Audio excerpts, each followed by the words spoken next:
Hi NFI, it's Wednesday, April 16th, and this week's theme is very difficult.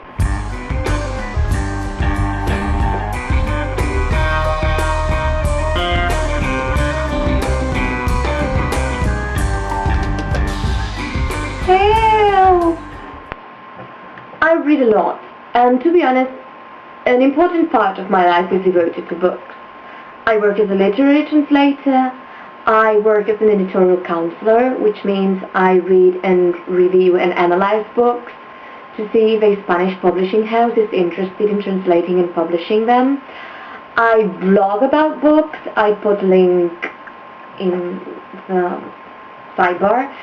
I write for a magazine and I analyze books for a hobby. It's just cruel to ask me to choose my favorite book.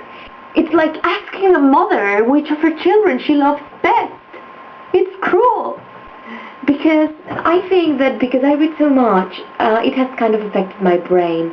And when I think of a favorite book, they're all like, please, pick me! Ooh, pick me! No way, pick me! And I just can't choose. I love them all too much. But there are some books, of course, that have affected me deeply, and in a way I think they are responsible for the person that I am now. The first of these books is Matilda by Roald Dahl. I read it. It was the first real novel that I ever read when I was 6, the summer after I had learned to read at school. And I think Matilda is one of the reasons why I am such an avid reader today.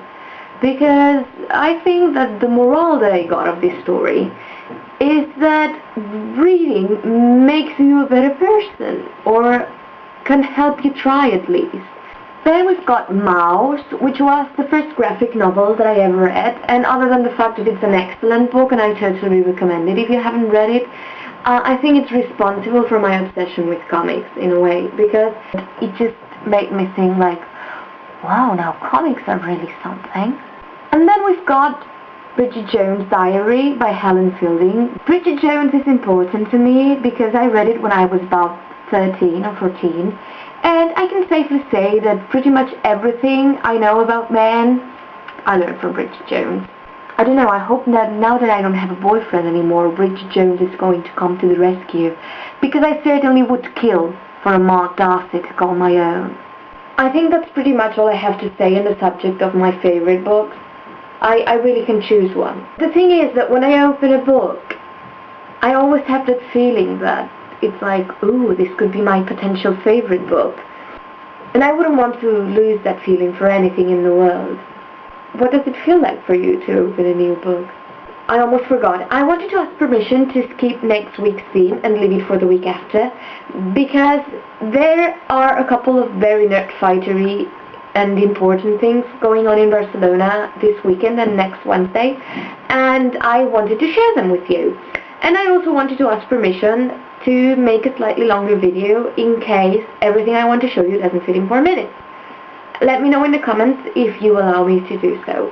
I don't have much more to say. Have a witty Wednesday, and thank you very much for watching, and don't forget to be awesome.